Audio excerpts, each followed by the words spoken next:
Hi friend, শর্মিরাজ ব্লগে তোমাদেরকে অনেক অনেক ওয়েলকাম। তো আজকে একটা রেসিপি নিয়ে চলে এসেছি। তো আজকে একবারে মেখে আমি পোলাও বানাবো। তো কিভাবে একবারে মেখে পোলাও বানাই সেটা তোমাদেরকে শেয়ার করব। তোমরা তো অনেকে পোলাও বানাতে জানে না, এমন কেউ নেই, তাও আমি যেভাবে বানাই সেভাবেই তোমাদেরকে দেখাবো। তো এখানে নিয়ে নিয়েছি গোটা এলাচ, তেজপাতা, গোটা গরম মশলা, কাজু কিশমিশ, ঘি, কাঁচা লঙ্কা আর food colour, yellow food colour আর গোবিন্দভোগ চাল আর নুন মিষ্টি স্বাদ মতো। তো এখানে আমি হাঁড়িতে প্রথমে চালটা ভালো করে ধুয়ে বেছে নেব। আর চালটা হচ্ছে একটা আমি বাটির সাহায্যে মেপে নেব, কারণ পোলাওয়ের জন্য জল যতটা মেপে দেবো পোলাও ততটাই ঝুরঝুরে হবে। তো সেই কারণে চালটা আমি মেপে নেব, সেই আন্দাজে আমি জল দেবো। তো এই বাটিটা নিয়ে নিয়েছি, এই বাটির মাপে এক বাটি চাল হয়েছে। তো দেখছো একটু কম আছে এক বাটি থেকে, সেই এরকম মাপেই আমি 2 বাটি জল নেবো, কিন্তু ভর্তি না, চাল যতটা রয়েছে ততটাই নেবো, ততটাই আমি 2 বাটি জল গরম বসিয়ে দেবো। তো চালটা এখানে আমি হাঁড়িতে ঢেলে নিলাম, আর ওদিকে গামলাতে আমি 2 বাটি জল গরম বসিয়ে দিচ্ছি। তো এদিকে জলটা গরম হতে থাক, আর এদিকে আমি চালটা ম্যারিনেট করে নিই। তো ম্যারিনেট বলতে চালটাকে একবারে ম্যারিনেট করে আমি গরম জল দিয়ে বসিয়ে দেবো। তো অনেকটা সহজ পদ্ধতিতে, এটা চটজলদি রান্না।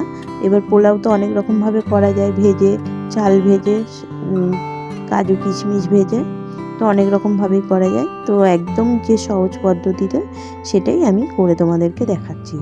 তো কাঁচা লঙ্কাটা দিলাম, হচ্ছে কাঁচা লঙ্কার দেখবে একটা ফ্লেভার হয়, সেই ফ্লেভারটা পোলাওয়ের মধ্যে ভালো লাগে। তো আমি চালের মধ্যে একে একে সব দিয়ে দিলাম, কাঁচা লঙ্কা, কাজু কিশমিশ, গোটা গরম মশলা আর এলাচটা আমি একটু থেতো করে নিয়েছি যাতে গন্ধটা থাকে, আর ফুড কালার দিয়ে দিলাম। আর এর মধ্যে দিয়ে দেবো ঘি আর অল্প করে রিফাইন অয়েল আর নুন মিষ্টি, পরিমাণ মতো মিষ্টি, যে যেরকম মিষ্টি দেবে। আমি যেহেতু 1 কেজি চাল নিয়েছি, এখানে আমি 150 চিনি দেবো, 150 গ্রাম চিনি দেবো। তো এইটা আমার হচ্ছে, এই গ্লাসটা হচ্ছে 100 গ্রামের মাপ, এর জন্য আমি এই 100 গ্রামের গ্লাসের মাপে আমি 1.5 গ্লাস চিনি দিয়ে দিলাম।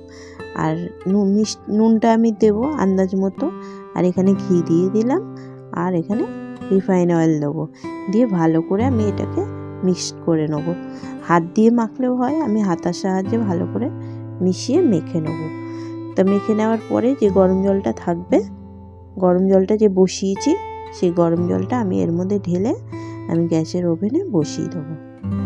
এই যে দেখো, চালটাকে পুরো একদম ভালো করে ম্যারিনেট করে নিয়েছি সব দিয়ে, নুন মিষ্টি যা যা উপকরণ ছিল সব দিয়ে আমি ভালো করে মেখে নেব।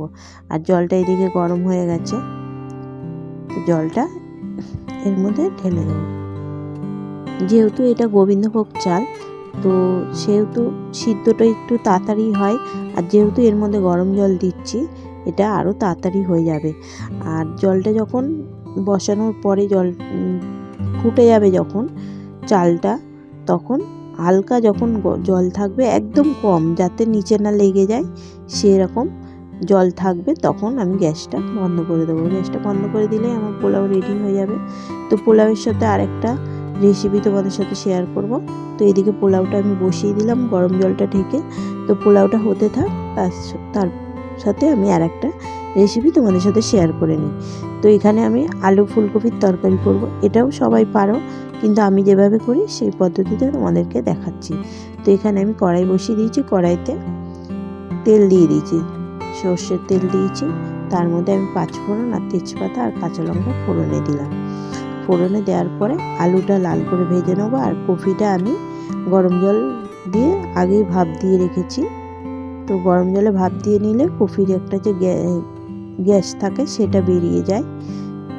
আর এদিকে লাল করে আলুটা ভেজে নিচ্ছি, আর এদিকে আলুটা ভাজা হতে থাক, ওদিকে আমি আদা, কাঁচা লঙ্কা আর টমেটো পেস্ট করে নেব। আর এদিকে দেখো পোলাওটা ফুটে গেছে।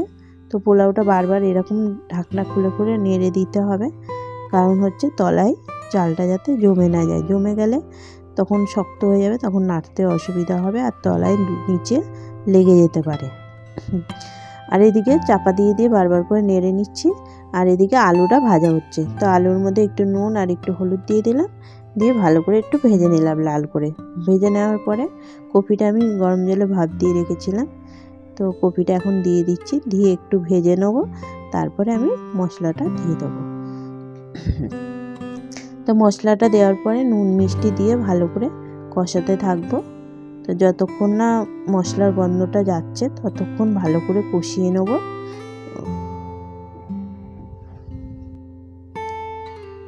পোলাওয়ের যে গ্যাসের চুলাটা সেটা একটু কমিয়ে রাখবে, বাড়িয়ে রাখলে তলায় যেহেতু চালটা রয়েছে আর গোবিন্দভোগ চাল দিয়ে একটু আঠা ধরনের হয়, সেটা জমে যাবে। কমিয়ে রাখবে, গ্যাসটা কমিয়ে বারবার করে নাড়তে থাকবে, তাহলে পোলাওটা একদম ঝরঝরে হবে। আর এদিকে মশলাটা দিয়ে দিলাম আলুকপির তরকারির মধ্যে, তো মশলাটা দিয়ে ভালো করে চাপা দিয়ে কষিয়ে নেব। তো আলুকপিটা কষাতে কষাতেই মশলাটাও কষানো হয়ে যাবে, আর এদিকে আলুটাও সেদ্ধ হয়ে যাবে। তো চাপা দিয়ে মশলাটা কষিয়ে নিচ্ছি। আর এদিকে পোলাওটা দেখছো, পোলাও একদম ফুটে গেছে, হালকা একটু জল রয়েছে, আর একটু শুকালে আমি গ্যাসের চুলাটা বন্ধ করে আর চাপা দিয়ে রেখে দেবো। তো পোলাওটা যখন করবে এরকম আধ ঘন্টা কি 1 ঘন্টা এরকম চাপা দিয়ে রেখে দেবে নামানোর পরে, তারপরে পরিবেশন করবে, তাহলে পোলাওটা একদম ঝরঝরে হবে। আর এখন দেখছো যে একদম জলটা শুকিয়ে গেছে, তো আমি ভালো করে নেড়ে গ্যাসের চুলাটা অফ করে দিলাম, আর ঢাকনাটা ভালো করে চেপে আটকে দিলাম। যেটুকু চাল সিদ্ধ বাকি আছে এই ভাপেতে হয়ে যাবে। আর দেখছো একদম জল নেই, পুরো শুকনো হয়ে গেছে।